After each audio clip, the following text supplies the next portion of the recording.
बोल पवन सिद्धार महाराज की जय।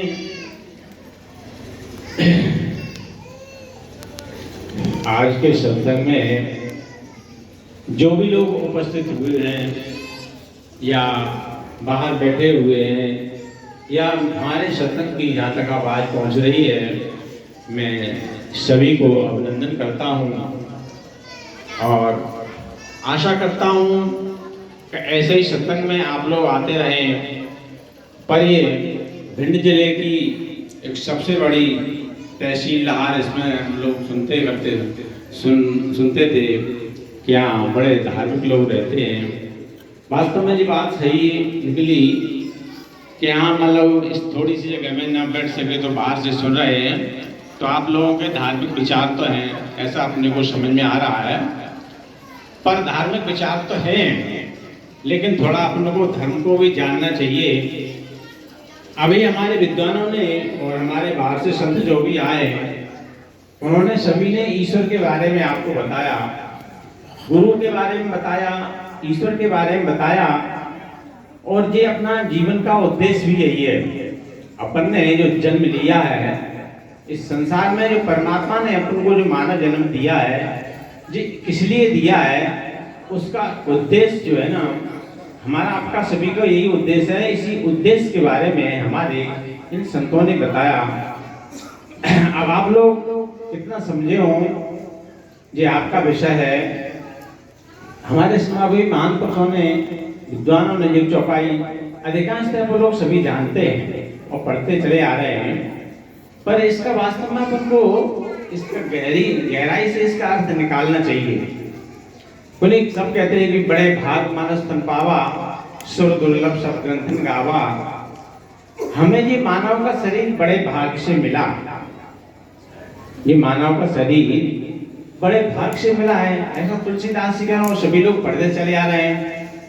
फिर इस बड़े भाग की क्या कीमत अपन ने समझी, इस कीमत अपन को समझना चाहिए। इसकी कीमत अपन नहीं समझेंगे तो अपना क्या होगा, जी हम अभी आपको बताएंगे।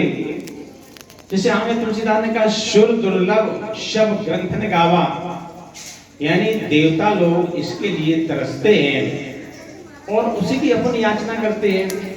एक तुलसीदास ने चौपाई और भी लिखी है, वो भी अपन को समझना चाहिए कि नर समान ने कवने देही, जीव चराचर जाचत जेही।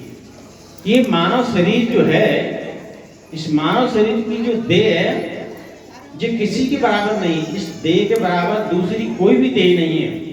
पशु पक्षी जानवर कोई भी हो, ये दूसरी कोई भी देह नहीं है। सारे जीव इसी की याचना करते हैं, चाहे वो चर अचर, जैसे अपन चलने वाले हैं और न चलने वाले, ये सभी इसी की याचना करते हैं। तो हमें अपने इस देह की कीमत को समझना चाहिए, इसका क्या फल है। हमारे कोई आज से नहीं, जब से ये सृष्टि की रचना हुई है तभी से हमारे महान पुरुषों ने पूरा प्रयास किया है मानव को चेतन करने के लिए, मानव को परमात्मा को जानने के लिए। देखो ऐसा है कि ये तो सदियों पहले केवल मानव परमात्मा को ही जानता था, लेकिन धीरे धीरे चलते चलते भटकते भटकते जो है ना, लोग कोई भूत प्रेत में लग गए, कोई किसी में लग गए, इस तरह से ये सब भटके हुए हैं। तो हम लोगों का मत यही है कि अपना जो अज्ञान है, अपन को अपना अज्ञान को दूर करना है। जैसे हमारे विश्व में जितने भी पैगंबर हुए थे, आप लोग थोड़ा सा समझ लें क्योंकि समय भी ज्यादा हो रहा है, तो अपन संक्षेप में ही बात करेंगे। पर आपको इतना बताना चाह रहे हैं कि हमारे जो जीवन का उद्देश्य है, इस जीवन के उद्देश्य को तो सफल हो जाए, हमारे आने का कुछ लाभ तो मिले। अपने विश्व में जितने भी पैगंबर हुए हैं, सभी पैगंबरों ने उस परमात्मा को जनाया। अब पैगंबर अपन किसे कहते हैं, पैगंबर गुरुओं को कहते हैं। अपन को ये बात समझना चाहिए, समझने योग्य भी है कि गुरु और परमात्मा, गुरु को भी जानना चाहिए और परमात्मा को जानना चाहिए। जैसे हमारे अभी पिछले संतों ने, महान पुरुषों ने इसके बारे में काफी व्याख्या की है, पर फिर भी अपन को समझ लेना चाहिए।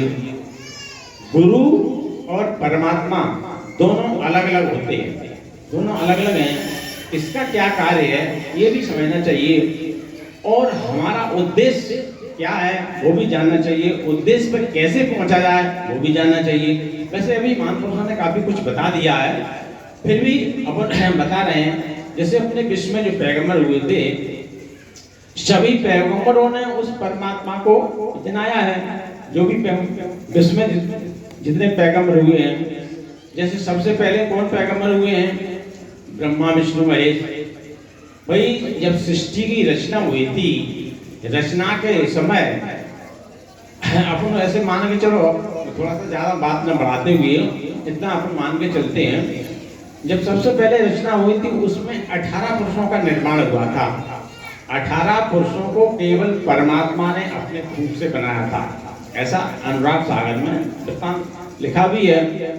तो उन 18 पुरुषों को किसी माता पिता के वो नहीं थे, माता पिता के द्वारा उनका कोई जन्म नहीं हुआ था, वो केवल परमात्मा ने अपनी फूंक से उनका निर्माण किया था। जिस सृष्टि की रचना की आप बात कर रहे हैं, जब सृष्टि की रचना का आरंभ हुआ था उसमें काल निरंजन जो अष्टांगिनी, एक अष्टांगिनी महिला थी और काल निरंजन पुरुष थे 18 पुरुषों में।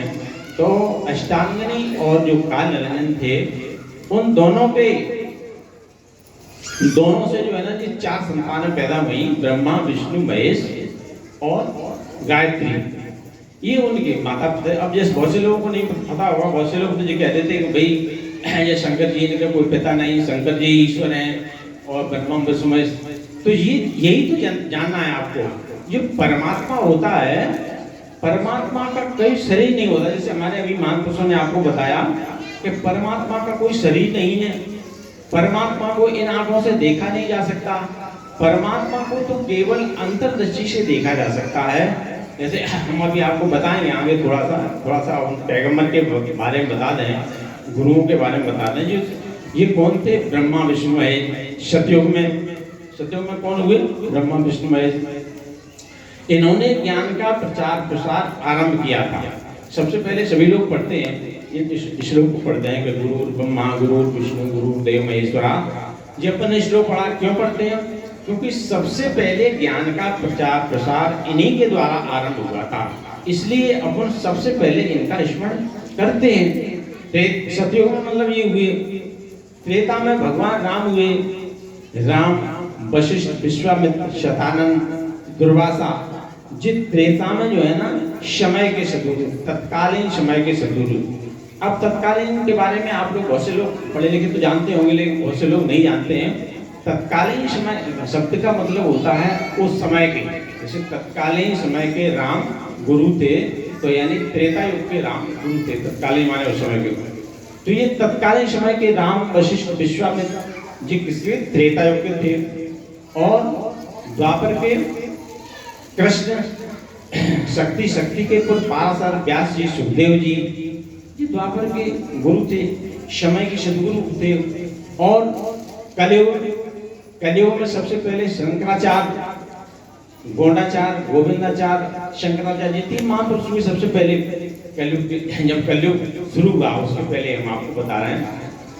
हम आपको सदगुरुओं की मतलब सतयुग से लेकर के अभी तक बता रहे हैं, तो इससे आपको थोड़ा सा समझ में आ जाएगा कि अपन तमाम लोगों को बनाए बैठे हैं। मतलब सदगुरु और गुरु मतलब एक ही होता है। सदगुरु मतलब उसे कहते हैं जो परमात्मा को जना दे। तो ये कलियुग में कौन थे? सबसे पहले गौणाचार्य, गोविंदाचार्य, शंकराचार्य। उसके बाद फिर कौन हुए? 4। इन लोगों ने 4 महान पुरुषों को बनाया। टोटकाचार्य, पद्माचार्य, स्वरूपाचार्य, पृथ्वीधराचार्य, ये 4 लोग हुए। इन्होंने मतलब जो 3 लोग थे उन्होंने ये 4 को शिष्य बनाया। इसके बाद 10 नामी सन्यासी हुए। 10 नामी सन्यासी कौन कौन से हुए?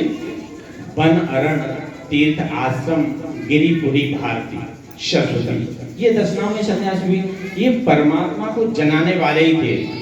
जो ये जनाने वाले थे ये अलग है, वो परमात्मा अलग है। परमात्मा के बारे में हमारे विद्वानों ने बताया, संतों ने, हम आपको और भी इसका थोड़ा सा विश्लेषण करेंगे। तो ये 10 नामी सन्यासी हुए। तो उसके बाद फिर कौन हुए? जैसे पुरी के शिष्य हुए आनंदपुरी, उन्होंने भी 4 लोगों को बनाया, आनंदपुरी, तोतापुरी, तुलसीपुरी, सीतापुरी, ये 4 शिष्य हुए। फिर तो सीतापुरी मतलब आनंदपुरी ने किनको बनाया? अद्वैत आनंदपुरी को। अद्वैत आनंदपुरी जैसे हमारे ये संत जी हैं, दोनों जने ये अद्वैत आश्रम की अधिकांशतः चर्चा करते हैं, तो उन्होंने अद्वैत आनंद जी को बनाया, जो बिहार के रहने वाले हैं, जिनका हम बहुत से लोग उनका दे के आए, उनका स्थान भी दे के आए हैं। और उन्हीं के शिष्य स्वामी स्वरूपानंद महाराज थे, जो आप लोग सामने अपनी तस्वीर देख रहे हैं इस साइड में, वो स्वामी स्वरूपानंद महाराज थे। और स्वामी स्वरूपानंद महाराज ने अपने शिष्य अभेदानंद जी को बनाया, और अभेदानंद जी ने अपने गुरु महाराज जी दत्ता महाराज को बना करके चले गए। अब इस संसार में दत्ता महाराज भी अपना शरीर छोड़ गए हैं। तो इस समय से ये सद्गुणों के बारे में हमने आपको बताया। अब यहाँ एक तुलसीदास जी चौपाई कहते हैं, बात आपको समझना चाहिए कि तुलसीदास ने कहा है कि सगुण उपासक मोक्ष चलें। अगर कहीं अपन यहाँ तक सीमित रहे तो तुलसीदास जी का मत क्या है कि सगुण उपासक सगुण उपासक मोक्ष न लें। अपन यदि कहीं सगुण तक सीमित रहे तो अपन मोक्ष के अधिकारी नहीं बनेंगे। अब अपन को क्या समझना है, क्या जानना है, ये आपको समझने का विषय है, अपन क्या करना है। तुलसीदास जी एक दोहा लिखते हैं उत्तरकांड में, आपको समझना है कि जो न तरे भवसागरे नर समाज अस्पाय, शोक निंदक मंद मत आत्मा हनगत जाए। जो लोग इस मनुष्य शरीर को पाकर के अपनी आत्म कल्याण का उपाय नहीं ढूंढते, वे मनुष्य कैसे हैं? वे कृतज्ञ हैं। कृतज्ञ माने ऋणी हैं, परमात्मा के ऋणी हैं। परमात्मा ने जो उनको जो मानव जन्म दिया है, उनको मनुष्य बनाया है, तो ये अपना शरीर, आप लोग जो अपना शरीर मान बैठे हो, ये अपना शरीर नहीं है, ये परमात्मा ने अपन को उधार दिया है। उधार, इसका तुमको ब्याज सहित चुकाना पड़ेगा।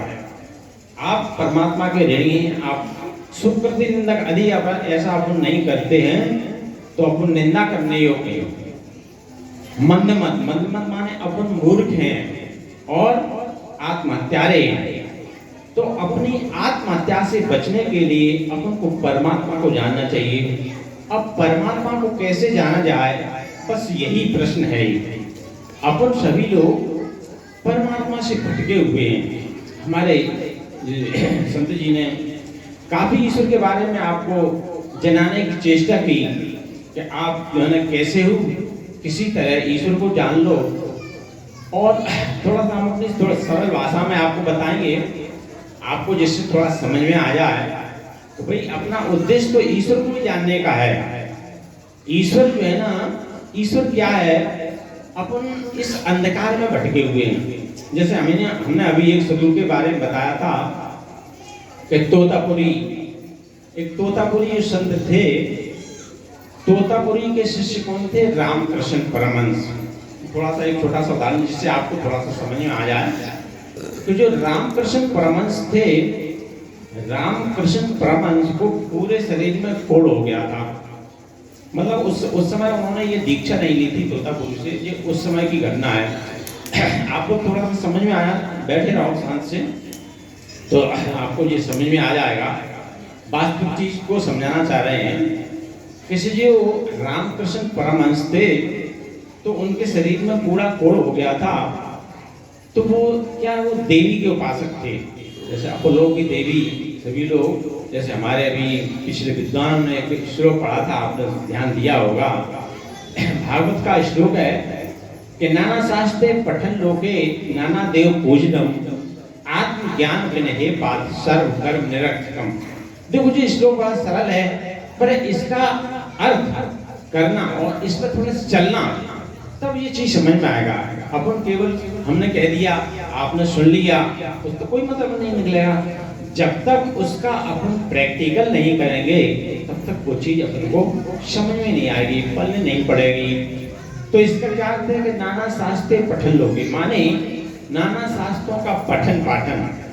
नाना शास्त्रों का जैसे अपन कई तरह का लोग पाठ करते हैं, रामायण का, गीता का, भागवत का पाठ करते रहते हैं। तो भगवान कृष्ण अर्जुन से ये मना कर रहे हैं कि भाई ये पाठ करना तो व्यर्थ है, ये व्यर्थ है। क्योंकि परमात्मा के नाम को तो मुंह से लिए ही नहीं जा सकता।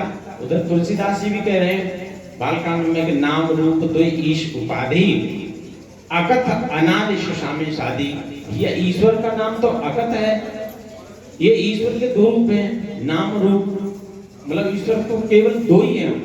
अपन तमाम ईश्वर को अपने बैठे बनाए बैठे हैं, तमाम ईश्वर को मतलब कहते हैं गिरवी या अपन पट्टा उनको कराए बैठे हैं, उसको माने बैठे हैं।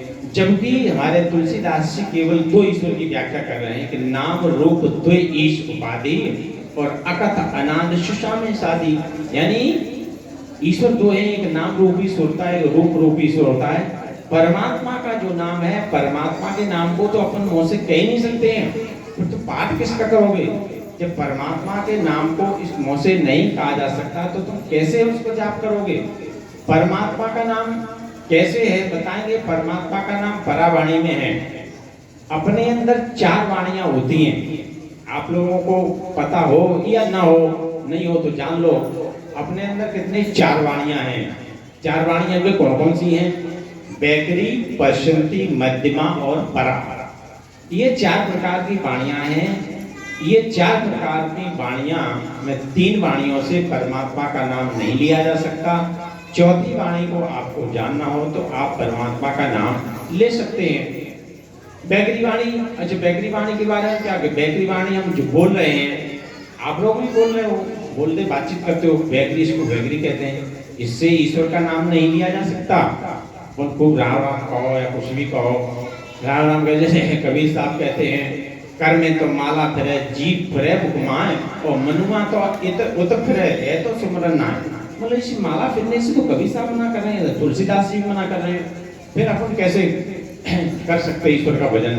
तो मतलब कहने का ये है कि परमात्मा के नाम को इस मुंह से नहीं कहा जा सकता। जैसे हमने बताया अभी बैकरी, बैकरी से बैकरी वाणी किसको कहते हैं? बोलने को। अब कौन सी दूसरी? पश्चंती वाणी।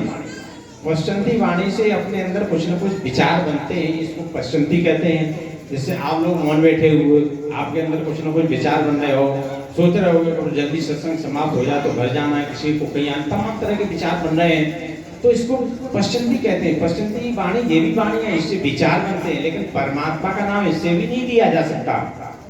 मध्यमा, तीसरी वाणी होती है मध्यमा। मध्यमा कहते हैं श्वास को। श्वास के अंदर एक परावाणी है, श्वास के अंदर एक परावाणी होती है। परावाणी आपको जानना पड़ेगी। तो परावाणी जब आप जान लोगे तो आप परमात्मा का नाम ले सकते हो। तब अपन कह सकते हैं कि मंत्र महामन विषय ब्याल के, तब अपन इस चौपाई पर पहुंचेंगे जब परावाणी को जानेंगे। परावाणी को नहीं जानेंगे तो आप उस पर नहीं पहुंच पाओगे। तो परावाणी को जानना होगा। अब परावाणी जनाएगा कौन? परावाणी गुरु जनाएगा। गुरु के पास है परावाणी, आपको जनाने का विषय वो गुरु आपको जना देगा। आप अपने गुरु के पास चले जाओ, कहो कि भैया हमको परावाणी जनाओ, हमें परमात्मा का नाम लेना है, परमात्मा के नाम को जानना है, तो वो गुरु आपको परावाणी जनाएगा, तो आप परमात्मा के नाम को ले सकोगे। तब अपन कह सकते हैं कि मंत्र महामन विषय ब्याल के, मैं कठिन पंख भाल के। तब महामंत्र बनेगा जब परावाणी को जानेंगे, तब अपन कह सकते, तब कई प्रकार के कष्टों का निवारण होगा, अन्यथा निवारण नहीं होगा। अगर परावाणी अपन नहीं जानी तो अपन को कष्टों के निवारण के समीप अपन नहीं पहुंच पाएंगे। तुलसीदास ने काफी लिखी हैं, कई तरह की चौपाइयां लिखी हैं। सबरी गीत सुसेवकन सुगत दीन रघुनाथ, नाम उधारे अमित खल वेद विद तुंगात।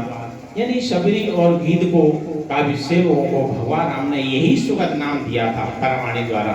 तब इस परावाणी को नाम को अपन जानेंगे, तब अपन असली अपने तत्व पहुंच जाएंगे, तो अपने अपने संस्कार मिटा सकते हैं। देखो अपने जन्म जन्म के संस्कार हैं, कोई ये एक जन्म की कहानी थोड़ी है।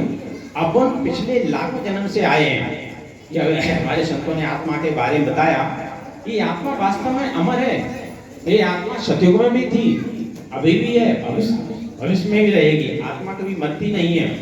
तो ये आत्मा, ये अपन को जानना है, आत्मज्ञान के बारे में ये अपन को जानना है। तब अपन ये अपन नाम जाने, जो अपन नाम के बारे में चर्चा कर रहे थे, तो परावाणी अपन को जानना पड़ेगी। परावाणी अपन जान लेंगे तो परमात्मा के नाम को समझ लेंगे। परमात्मा नाम के बारे में तुलसीदास ने बहुत सारी चौपाइयां लिखी हैं कि जिनका नाम ले जग माही सकल अमंगल मूल साई।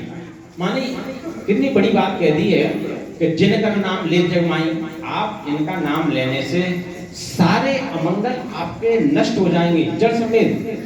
जिनका नाम ले सकल अमंगल मूल साई, यानी जड़ समेत आपके कष्ट निवारण हो जाएंगे। अब ऐसे थोड़ी हो जाएंगे, अब वो नाम को आपको जानना पड़ेगा, परावाणी को जानना पड़ेगा, तब अपने कष्टों का निवारण होगा। परावाणी मैंने पहले ही बताया कि अपने गुरु के पास चले जाओ। तो हम वो चीज बता रहे थे कि नाना शास्त्र पठन लोके अपन ने जो हमारे विद्वानों ने जो श्लोक पढ़ा था कि ये पठन पाठन से कुछ नहीं होगा। पठन पाठन मुँह से पढ़ रहे हैं, पढ़ते जाओ, मंगल भवन अमंगल हारी ध्रुव दशरथ अजय बिहारी अखंड 24 घंटा में पढ़ के अखंड पूरी होगी। तो इससे उसमें क्या लिखा है, क्या अपन ने समझा, कोई मतलब नहीं है। तो इसलिए अपन को ये तभी भगवान कृष्ण अर्जुन को मना कर रहे हैं कि इससे आपका कुछ होने वाला नहीं है। नाना शास्त्र पठन लोग, अब नाना देव पूजनम, नाना प्रकार के देवी देवताओं की पूजा करना, ये भी सब व्यर्थ है। अब ये भगवान कृष्ण अर्जुन से कह रहे हैं, भगवान कृष्ण अर्जुन से कह रहे हैं, जय गीता में भगवान कृष्ण ने अर्जुन से कहा था कि यान्ति देवव्रता देवन्ति यान्ति प्रत्यांति प्रत्यव्रता भूतानि यान्ति भूतेद्यान्ति मध्या जिन्वप्मा। अरे आप भूत प्रेतों की पूजा करेंगे तो भूत लोक को जाओगे, उसको देवी देवताओं की पूजा करोगे तो उसको देव लोक मिलेगा आपको, और पितरों की पूजा करोगे तो पितरों को जाओगे, और भूतों की पूजा करोगे तो भूत लोक को जाओगे। यदि आप ईश्वर का भजन करेंगे तो आपको परम धाम जाओगे। परम नाम जैसे हमारे संत जी ने एक चौपाई बड़ी थी कि स्वर्ग नरक अपवर्ग नशेनी, ये 3 रास्ते हैं। 3 रास्ते में अपन को जाना है। अब आप भाई जो भी अपन कर्म करेंगे, भाई अपन अभी इधर को इधर भिंड को जाना चाहे तो भिंड को चले जाएंगे, इधर को जाना चाहे तो दधिया चले जाएंगे, और इधर कोई तीसरा रास्ता होगा तो उस शहर को चले जाएंगे। भाई आपको जहाँ जाना हो वहाँ चले जाओ, जो अभी जाना होगा। अब सही लक्ष्य कहाँ है? सही लक्ष्य जैसे आपका भिंड जाना हो, अब भिंड का रास्ता नहीं मालूम तो आप नहीं जा सकते। मतलब तो ये 3 रास्ते हैं, स्वर्ग नरक अपवर्ग। अपना रास्ता सच्चा कौन सा? अपवर्ग। अपवर्ग कहते हैं मोक्ष को। तो मोक्ष का रास्ता आपको जानना है, जाना है। अब जाओ तब पाओगे जब उसके बारे में अपन को जानकारी हो, और जानकारी नहीं होगी तो अपन कैसे चले आओ?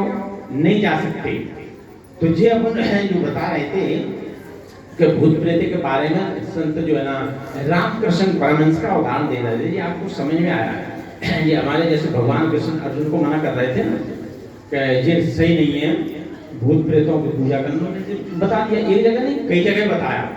और एक जैसे केवल भगवान कृष्ण ने अर्जुन से ही नहीं कहा, बल्कि रामायण में हम आपको कई जगह बता सकते हैं कि इसकी पूजा करना कितना गलत है। मतलब आप लोग जो है ना, आप लोगों ने पढ़ा तो है, रामायण को पढ़े हुए लोग पढ़ते हैं, लेकिन वास्तव में उसका मतलब नहीं समझ पाए। तो ये अपन बताते हैं, जैसे हमने बताया जो रामकृष्ण परमहंस थे वो देवी के भक्त थे। ऐसे बहुत से लोग अभी देवी के भक्त हैं, तमाम तरह के। तो रामकृष्ण की देवी के भक्त इतने अटूट भक्त थे जो देवी जो है ना उनसे प्रसन्न हो गई थी।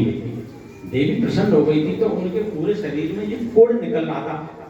तो लोग उपास कर रहे थे कि अरे भाई परमहंस, तुम जो है ना देवी के उपासक हो, और तुम देवी से इतना भी नहीं कह सकते हो कि भाई ये हमारा एक रोग ठीक हो जाए, एक रोग ही तो मांग लो अभी ठीक हो जाए, और तुम इतने ब्राह्मण देवी तुमसे बात करती है। तो इस तरह से तो उन्होंने कहा ये बात सही, हमने आज तक देवी से कुछ नहीं कहा, चलो भाई अब उनका आह्वान करते हैं। तो चलो अपना रोग ठीक के बारे में उनको बताते हैं। तो रामकृष्ण परमहंस अपने जाकर उन्होंने देवी का आह्वान किया, और देवी ने कहा कहो रामकृष्ण क्या है, मतलब क्यों बुलाया मुझको? तो उन्होंने कहा हे देवी मुझे ये बताओ, मैंने आपको इसलिए आह्वान किया है कि हमारा लोग उपहास करते हैं, बड़ी निंदा करते हैं कि तुम देवी के उपासक होते हुए अपना एक रोग ठीक नहीं कर सकते हो। तो उन्होंने कहा, देवी ने कहा कि भाई देखो जो मेरे बस का रोग नहीं है, मेरे हाथ में ये नहीं है, मैं इसको ठीक नहीं कर सकती। तो परमहंस ने जो है ना माथा टोका, अरे भाई मेरा तो पूरा जीवन ही तुम्हारी सेवा में चला गया, और तुम क्या कह रही हो? मैं तो तुम होगी ईश्वर जाने, उन्होंने नहीं, ये आपकी भूल है, मैं मेरे हाथ में कुछ नहीं है। जैसे तुलसीदास का एक दोहा है, आपने पढ़ा होगा, वो पढ़ते हो कि हानि लाभ जीवन मरण जस अपजस विद्या, सुनो भरत भावी बलवल तिलक नाथ। मतलब हानि लाभ जीवन मरण ये सब विधि की हाथ में है, विधाता के हाथ में है। तो ये उन्होंने कहा कि तो फिर अब इसका क्या उपाय? हाँ, उन्होंने कहा कि मैं आपको एक उपाय जरूर बता सकती हूँ, और अब यदि आप उपाय कर लो तो आपका ये रोग ठीक हो सकता है, जरूर ठीक हो जाएगा। तो उन्होंने की उपाय बता दो कि आपके नगर में संत तोतापुरी आए हैं, उन तोतापुरी के आप आज चले जाओ तो आपका ये रोग